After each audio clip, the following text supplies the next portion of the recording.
अस्सलाम वालेकुम, welcome back to my YouTube channel. आज फिर से हाजिर एक नई वीडियो के साथ। आज का टॉपिक है हमारा relationship of biology with other science. तो चलिए स्टार्ट करते हैं अपना topic. Relationship of biology with other science. Biology is a multi dimensional subject and link with other science. Biology एक मल्टी डायमेंशनल सब्जेक्ट है और लिंक करता है एक अदर साइंस के साथ। For example, the movement of animals follow the laws of motion. Example दी हुई है यहाँ पर एक एनिमल की जो मूवमेंट है वो फॉलो करती है लॉ ऑफ मोशन को इन फिजिक्स, किसमें, फिजिक्स के अंदर। Biology is consider is as interdisciplinary science. Biology consider करता है इंटर डिसिप्लिनरी साइंस को which is related with other science, और ये रिलेटेड लिंक करती है किसके साथ, अदर साइंस के साथ। सम ऑफ दीज आर मेंटेन बेलो, मतलब कि नीचे दिए गए हैं। नंबर 1 है हमारे पास biophysics. It is a branch of physics. ये एक ब्रांच है किसके, फिजिक्स की। In which laws and techniques of physics. इसमें क्या है, लॉस और टेक्निक्स यूज़ होते हैं फिजिक्स में। Are apply to explain the process of life. किस में अप्लाई होते हैं ये, एक्सप्लेन होते हैं प्रोसेस ऑफ लाइफ, कहेंगे ज़िंदगी के प्रोसेस के ऊपर।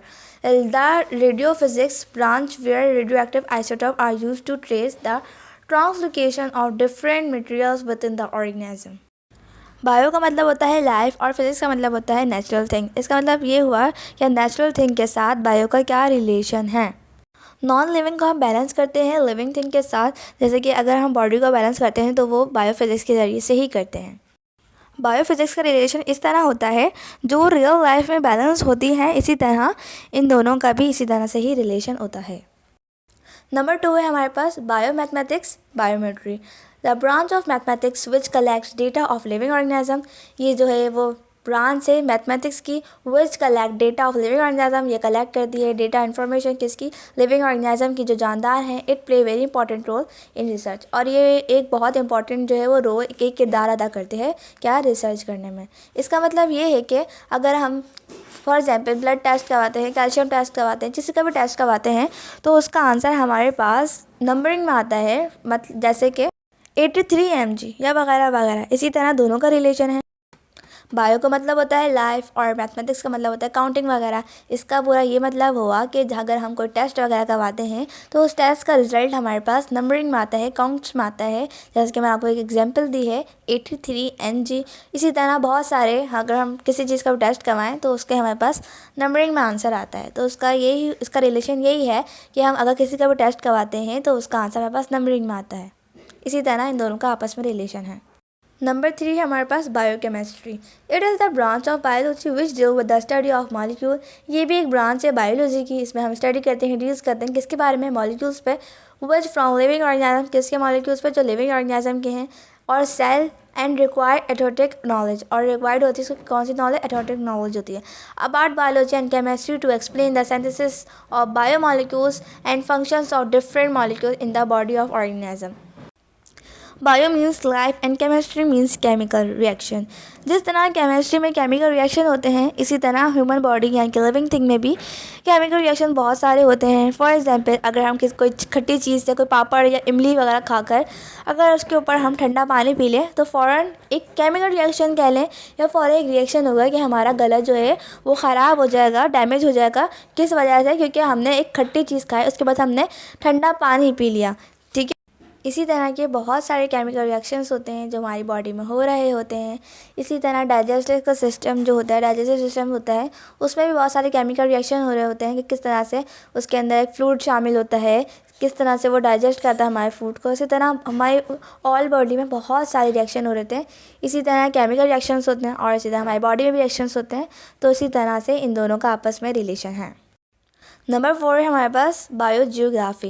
It deal with the distribution of different living organism in different geographical regions of the world. Many living organisms are restricted to particular geographical regions due to environmental conditions.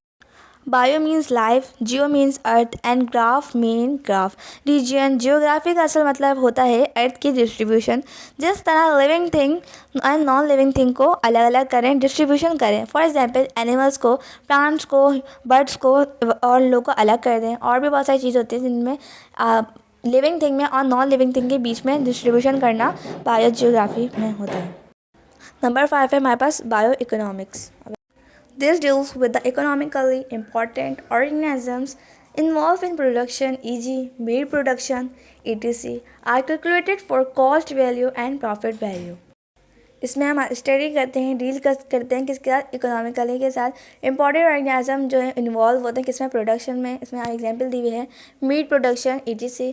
Are calculate करते हैं किसको, cost value and profit value. For example एक किसान है, किसान क्या करता है, फसल उगाता है, अब उसे उस फसल में कितना नुकसान हुआ है, कितना फ़ायदा हुआ है, इन सब के बारे में कॉस्ट वैल्यू और प्रॉफिट वैल्यू को देखना, ये सब इकोनॉमिक्स में ही होता है। तो ये बायो इकोनॉमिक्स का इस तरह इसके साथ एक रिलेशन है। उम्मीद है कि आपको आज की मेरी वीडियो पसंद आई होगी, समझ आई होगी। अगर आपने इससे पहले के टॉपिक नहीं समझे हुए तो आप मेरे चैनल पर जाकर इससे पहले के टॉपिक समझ लें, ताकि आपको और अच्छी तरह समझ में आ जाए। और अगर आप मेरे चैनल पर नए हैं, अभी तक सब्सक्राइब नहीं करा, लाइक नहीं करा, तो प्लीज़ जल्दी सब्सक्राइब कर दें, लाइक कर दें और शेयर भी करें, ताकि आपके और लोगों को भी ज़्यादा से ज़्यादा इन्फॉर्मेशन मिले, अच्छी नॉलेज मिले। और अगर आपको कुछ समझ नहीं आया तो मुझे कमेंट में ज़रूर बताएं। इंशाल्लाह मैं नेक्स्ट वीडियो में उसको अच्छे से डीपली एक्सप्लेन कर दूँगी। अब मिलेंगे नेक्स्ट वीडियो के साथ एक नए टॉपिक के साथ। तब तक के लिए मुझे दें इजाज़त। अल्लाह हाफ़िज़।